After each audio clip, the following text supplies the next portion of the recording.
Stuff with Jack Greathouse is brought to you by Buffalo Wild Wings, the best place in town to watch your favorite team play. With dozens of high-definition screens, you'll love your experience here with great food and great service. Located in the Plaza Shopping Center in Lancaster. Buffalo Wild Wings, you have to be here. Also brought to you by Standing Stone Bank, there when it counts. Hi, I'm Jack Greathouse, and welcome to the show Stuff this week. We're at Buffalo Wild Wings in Lancaster, and I have to get a shout out there to the just phenomenal staff here at Buffalo Wild Wings, the cooks, the servers, everybody, certainly the managers, Shane Hurd, all of the great staff, and yes, the owner, Larry Tipton. He's so community-minded, and for allowing us for so many years to come in to Buffalo Wild Wings here, where you can see your favorite team, favorite event, have your favorite get-together right here in Lancaster, and to allow us to come in and bring our community-minded shows, Stuff, to you. I thank you, Larry Tipton, and all the great staff here. Speaking of great shows and community-minded, I don't know that you could have, I don't know if I could have planned a more heartwarming, touching type of show than the one we have today. And I'm just going to bring in Amy Cable, Dr. Amy Cable. I want to bring you in. I am so excited to talk to you about a cause that is very near and dear to you and to so many. And we're going to talk about that. But I also want to bring in our good friend Hank, and your best guy, Hank. Yes. So Hank was the best dog. I know everyone says that, every owner says that, but he really was just a wonderful dog. And in 2013, he was diagnosed with cancer. And when that happened, I didn't even know dogs got cancer. Specifically, the kind of cancer he was diagnosed with was called sarcoma. And so once I started doing research, I found that actually 1 in 3 dogs are diagnosed with cancer, which is the same statistics as women. 1 in 3 women will be diagnosed with cancer in their lifetime, 1 in 2 men. And so then I delved deeper into the research and I found out what sarcoma was, and it's a rare cancer of the connective tissue. And I started, after I ended up losing him in 2014, I started going to a whole bunch of conferences around the United States. And we've even traveled to Portugal for one. And what I found out is that dogs get sarcoma 5 times more than people. So I felt like, who's going to stand up for them?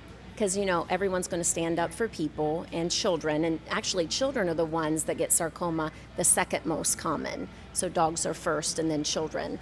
So I was like, once I found all this information and educated myself, I'm like, someone's got to do something and be their voice, because someone will always stand up for the children and humans, but not so much for animals.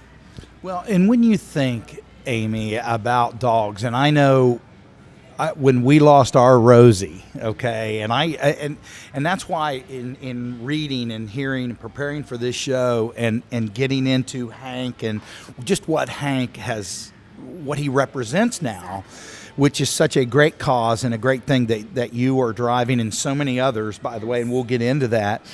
But I know our kids, when our dog Rosie passed away, we had to plan a special time. Dogs are they're more than pets. Yes, they're more than just a dog and more than just an animal. Maybe not to everybody, but to many of us dog lovers and animal lovers, they're very, you talk about dogs. You think about how dogs help many people that are going through therapy. We've had kids at school that have been aided by the use of dogs. We have people who are blind and who have dogs. And just think about, when we talk about man and woman's best friend, the dogs are just, dogs mean so much the way we live our lives. Exactly, and that's what my Hank was to me. He provided such an unconditional love that I'd never experienced before. And I think, like you said, Jack, it's so hard. Like, people who have never had that bond with an animal, they don't get it. But those who have had that bond, they totally get it. But when I lost him, I got into a deep depression because I was like, he was my best friend. I was his caretaker because he was diagnosed with cancer and he ended up living for 20 and a half months with it. So, that was my role, to take care of him, take him to his radiation treatments, his chemo treatments. He had 3 surgeries. His last trip, once Ohio State couldn't help him, we ended up driving to Colorado State. And then we ended up living there a month in a hotel because he had a procedure, an 8-hour-long surgery called a limb-sparing hemopelvectomy, where they actually kept his leg and his hip intact when the first place we took him wanted to remove his leg and half of his hip. And they actually are doing that in children. And so they have a good program out there that they do research with dogs and children, because a lot of kids have sarcoma as well. But, once I lost him, I kept getting, he was just a dog, Amy. He was just a dog, but not to me, And so that's, I totally get it, when you lose a loved one, it doesn't matter if it's a human, it doesn't matter if it's a dog, it's still a connection that you have. And so that's the thing I would kind of, have people not do to people, don't judge people's grief, just be there for them, and understand. Even if you don't understand, try to, or just be there to listen. Well, like so many dogs have been there for so many of us. And I remember Rosie, I don't care how tough of a time I had, how rough of a day, she never cared. No. She never cared. She was there. And so that's why I certainly can relate to this. But you touched on something, and I'm going to throw some different things out here. When you talk about, the cancer and the dog and whatever, what you're doing is not just for dogs, but it's for people too. Right. So this year at our race, which we just had in July at the fairgrounds, I really wanted to teach people that it's not just about canine cancer. A lot of times, like I said, we traveled to Portugal last year, and one day I was sitting at breakfast with a doctor from, I think, the Netherlands, and I was telling him about Hank and our foundation and canine cancer, and he just looked at me and he said, "You treat dogs with cancer in America?" I said, "Yeah." He goes, "Well, you taught me something today." And I'm like, "You don't?" In the Netherlands, he said, "No, not every place cares about their animals like we do." But what I'm trying to, explain to people, like if I talk to them and they look at me like I have 2 heads when I talk about canine cancer, I say, "Do you care about children?" And of course, everyone does. They say, "Of course we care about children." I said, "Well, then you need to care about canine cancer, because clinical trials in dogs with cancer, they already have the cancer. And a clinical trial in them using what's worked in the laboratory with mice can help humans." And so what they're doing is, the dog already has cancer, you're not giving them cancer, but what's worked in the mouse model, they try in the dog, and if it works in the dog, then they go on to the human side, because dogs are 85% genetically like us. So it's the dogs in the process, they speed up the time for research, and they also save money in the research process, because if it doesn't work in the dog, they don't go on to the human. And so that's what we're trying to explain to people, that we need to care about all kinds of cancer, and cancer's not only in canine but in human. We're all in this together. Well, absolutely. And so whether it be dogs, human, the benefit, and I love what you're doing in Hank's name and on behalf of Hank and so many others. But it's not just, as Hank is gone, he is leaving a legacy, which you are driving, and that's very critical. Cancer, as we know in canines, if you do if you read, it's the leading cause, other than accidental death, in dogs. So dogs, and I think even bigger dogs, have more of but I'm not a vet, and I'm not trying to be. I'm just going by what as I prepared for this.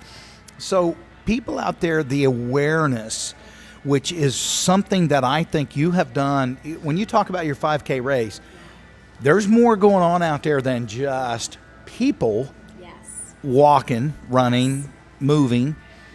There's animals. People have brought animals, and also you've had some great partnerships with, I think, Fairfield Pet Hospital and some others for screenings and different things. This is you're onto something here that's not just the financial kick that you've made already, but maybe, as we know, humans, animals, pre-screening is critical. It is. And I just want to give a shout out to Larry Tipton, because something that he did for us this year, along with Angela Cryle from Cryle Communications, is they donated a billboard that was about our race, and it was along 33. And How could you miss it? Oh my gosh. And that just, the first time I saw that, Jack, I just broke into tears. It was just so special to me that Larry and Angela would do that for us. And I know that really helped our number this year, because last year we had 48 runners, and this year we had 96. My goal was to double, and we doubled exactly. And we added a fest this year to the race, so we had speakers, and we had food vendors, raffle baskets. Last year we ended up raising, it was almost 3,000, it was 2,000 something, and we doubled it this year. It was like $5,600, something like that. But yeah, so the Fairfield Pet Hospital came. One of the big regrets I have as a pet owner is I used to be Hank's aunt. Right, He was right. my sister's dog, and he lived with my mom and dad. And so I would always stop and walk with him, because I loved him more than anyone. He was my sister's dog. My mom and dad took care of him, but I loved him more than anyone. So I would stop and walk with him. And I remember one day we were walking, and he lifted his leg to potty, and nothing came out. And I remember thinking, that's strange. And then I just missed it. I just thought, well, maybe he was marking his territory and he didn't really have to potty. And as we walked on, he did potty. And I thought, well, you must be okay, because you did potty. Well, I didn't live with him, and so I didn't see any signs except for that one. And that was, I think, probably November 2012, and on February 1st, 2013 is when he was diagnosed. So I still have a lot of guilt about that. And so I went to Fairfield Pet Hospital, and I talked to my good friend Karen Blackstone there. She's the office manager. She always does a great job. And I said, would you talk to your doctors about doing initial canine cancer screenings? And so she did, and she said they agreed. And so that's something that we offered at the race, totally free, where you could come out, bring your dog, and get them a nose-to-tail exam, checking for lumps and bumps. And they were so wonderful about doing that. And then we partnered with Todd McCullough at the Fairfield Dog Shelter and Adoption Center. He is so supportive and wonderful to work with. And they did microchipping. They tried to get dogs adopted. We also did a kissing booth and a belly rub booth. And it was really neat, because they hung up a whole bunch of pictures. It was like an intake of all the dogs they had brought in like a year's time. And it went from one side of the grandstand to the entryway of the other. It was just a beautiful way to showcase all that they do for Fairfield County. But I've just been so blessed, all the people that have gotten on board with us and trying to help me with my mission to raise awareness and money for canine cancer and sarcoma.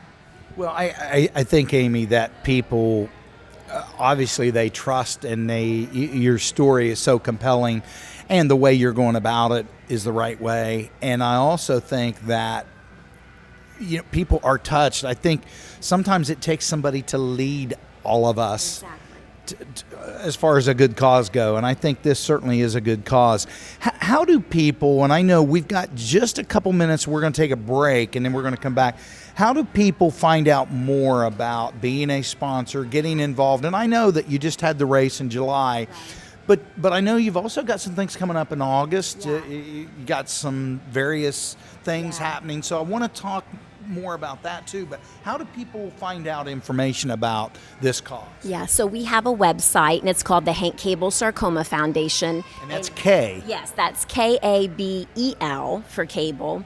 And so you can go there to get some facts. But the place that we really put the most of our information is on our Facebook page. And again, that's the Hank Cable Sarcoma Foundation. So we have some upcoming events. The first Saturday in July, I think it's August 6th if I remember, we have a yard sale. And that's from 9 to 3. And we will be having yard sales all throughout the summer months. And we usually do those like once or twice a month, and that's a good money maker that we do. And it's a great way for people to get rid of their junk that they don't want. They can drop it off, or we can come and pick it up. And since we're a 501c, we can provide a tax form. In case you don't want to drag it to somewhere else to donate, we would gladly take your donation, and then all those proceeds go back to the foundation. I think that's incredible. And I do want to go, before we take a break, I want to go back to something that you talked about. One, I've worked very closely with Angela Cryle through the years, and she is phenomenal. And I also know I've known Larry Tipton for a long time, and I'm heading out of here, and as we are ending the Stuff show, but I got to tell you, Larry Tipton is one of the greatest community members, and he has supported so many causes. I mean, different causes. The guy and his wife, Mary Beth, and everyone, they are just phenomenal with the things they have done. And I know you said, I'm so glad you mentioned that. Thank you, Larry Tipton, for all you have done. Don't take it lightly, my friend. I really, really appreciate. Yes, he's a business owner and a good one, but he's also part of the community. He gives back, and that's what I appreciate about Larry. And Larry's been successful in any endeavor he's ever gone into, and he always will. He is a winner. But thank you, Larry Tipton. I just wanted to get that in there for Larry. So, well, hey, don't go anywhere. We got a lot to talk about yet, and we also want to bring in Lieutenant Sean Claymeyer, because I know he has a part, and we want to talk about, we've got books to talk about, we've got calendars.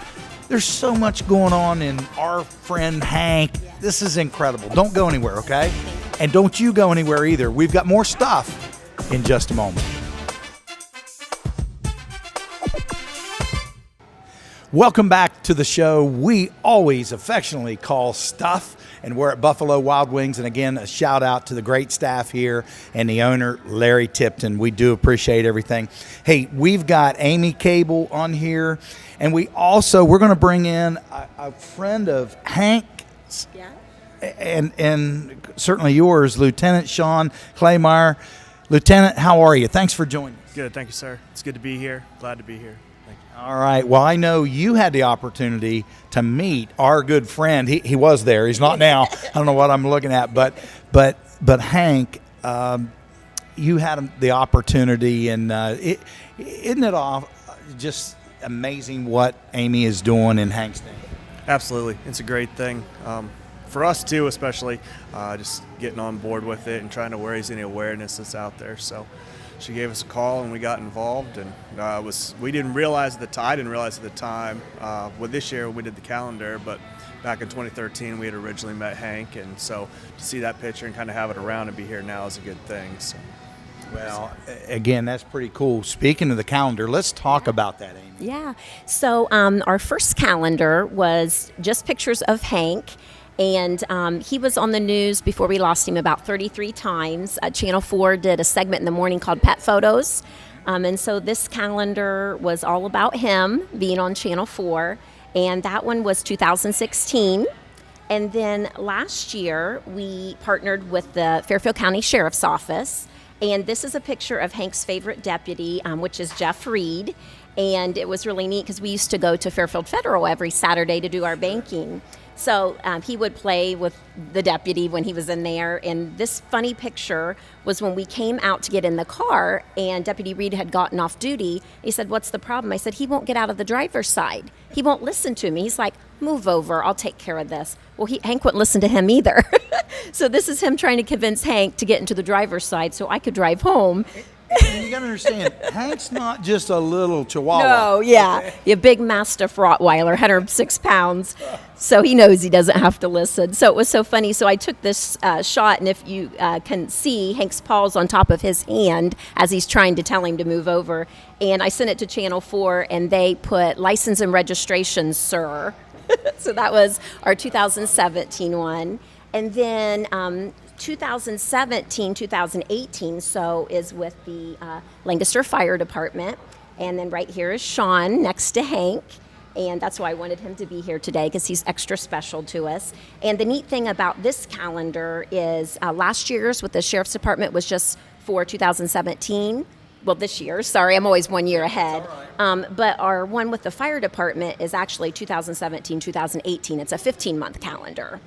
And the other neat thing that we did kind of different with this year's calendar is we included about firefighters getting cancer. So there's a firefighter in Columbus who's actually dying of skin cancer right now, and he owns a foundation called Skin Love. And I never knew it till I started talking to the guys about it. But 1 in 12 firefighters in Columbus are actually fighting cancer due to their job. And so I actually watched his video online, and what he said is it's not so much of the guys fighting the fire, but it's after fighting the fire. So how to protect yourself when you get done fighting the fire, like wipe off yourself with baby wipes, clean your equipment. Don't just throw your gear into the car, put it in a container, don't have it near you in your sleeping quarters and stuff like that. And I thought, again, what we were talking about in our earlier segment, let's not just focus on canine cancer or sarcoma in people, but let's tie in how firefighters, due to their job, protecting us, the citizens, giving their lives not only to fight the fire, but also what they're exposed to after the effect. And what he had said in the video is, fighting a fire today is a lot different than years ago because of the materials that the buildings are made out of. So they're more flammable, and they have more of the you can get a house built sometimes within a couple weeks, as in years ago it took a lot longer. And because of that is the materials that it's made up of to make it easy to put a house up pretty quickly. So not only do they put their life on the line for us, but fighting the fire, but also what they're exposed to by doing that. And there's lots of different cancers that they're more prone to. And one of the things that I was noticed or remembered from watching the video is there was a fireman who kept getting cancer on his forehead. And they were like, what in the world? Why is this fireman getting lots of cancer in that area? Well, it was where he put his hat on. And, he didn't realize, to clean the bill of the hat and everything. So he just kept getting that cancer there, And so it's basically, being aware, and protecting yourself. And so I just don't think the public realizes what all they do, not only, to protect us, but, they put their life on the line, even for years to come by doing their job. Well, and we're always going to be in debt, to our firemen, firewomen, all of our law enforcement. I mean, goodness sakes, we can't thank you enough. But I also want to get to, you've got a couple of books here. Yeah. So the neat thing that we have in common, Jack, you're a principal and I was a teacher for 20 years. And I say that those 20 years of being a teacher prepared me to teach people about cancer. And so I wrote a couple children's books about Hank. The first one is this one. It's called Hank's Visit to the Doggy Store.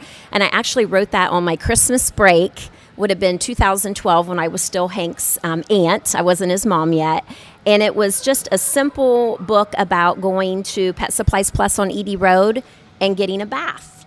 And kids really relate to it because, some kids love baths, some do not, and all kids love animals. And so I wrote this and I read it to my classroom because I used to teach third grade, and they were in love with Hank. When he was diagnosed, they were like my biggest supporter, and they'd ask every day, how's he doing?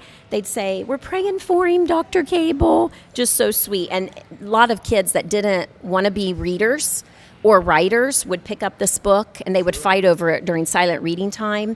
And even the ones, like I said, that would never write, I would share my stories about him, and they would write better stories than me. Oh, and then they'd love to get up and stand and read their stories out loud. So it just meant so much to me. And he was like Justin Bieber when he had come to visit. They just really loved him. And then after I ended up, actually before I lost Hank, I started writing this book, and it's called Hank the Miracle Dog. And this is actually Hank's journey from the day of diagnosis until his first surgery at Ohio State. And the neat thing about both of these books is they're real pictures, which a lot of people told me, oh, I wouldn't use real pictures, I'd use cartoons. And I was like, well, I want to use real pictures. That's how I want to do it. And it actually was a good thing and a better thing because I actually had a critic critique the books. And they said that was what they liked about the books. They were refreshing because you got to know the real Hank because it was actually real pictures of him. And so the other neat thing that we did in this book, I actually finished it after I had lost him, is in the back I put a whole bunch of facts about canine cancer and sarcoma, which obviously is going to be over a child's head. But I put it in there for the parents to read to the kids, to educate the kids, because a lot of parents work a lot, and the kids are with the dogs more than the parents are. So if, your child's petting your dog and they feel something, they can say, hey, mom and dad, I felt this lump, or I noticed, such and such isn't going to the bathroom, and they can point those signs out to their parents if they know them. But, the thing that we always put on our calendar every year is knowledge is power, and I actually had a lady who contacted me prior to our race, and she said, Amy, I want to come for your initial canine cancer screenings, but I'm scared. I think something's wrong with my dog, but I don't know if I want to know. And she was all scared, and I said, I understand completely what you're saying, but knowledge is power. You have to know what you're dealing with, and especially with sarcoma, that is a cancer that's very aggressive and very rare, and so. Yes, and so you can't just know your dog has cancer. You need to know what kind of cancer they have to know which road to go down and how to help them best, because all cancers respond to treatment differently. And so that's the thing I wanted to get across in the book. Not only, it kind of teaches people to stop and smell the roses when you get a cancer diagnosis, and that's what I think we showed in this book, but it was also a way to educate the public, whether it be a child or even, there's so much text and pictures that it could even be for adults to read. And, again, I'd gone to a conference in Washington, D.C. on comparative oncology and about canine cancer, and I went to the podium and I said, what can I do? I'm an educated person, but I'm not a physician. I'm not a doctor in that sense. And they said, educate the public. Let the public know what are the signs to look for, and that a clinical trial on a dog is a good thing, not a negative thing, which a lot of people think. And so that's what I'm trying to do, to share with the public. Well, and I think you're doing that. And as we're winding down here, and I know we're close to being out of time, give everyone your website, your Facebook page. Yeah. Give them that information again. Yeah. So it's called the Hank Cable Sarcoma Foundation, and Cable is Kabel. And so you can go to our website. You can buy one of the calendars there, or one of the children's books, get some more information about sarcoma and canine cancer.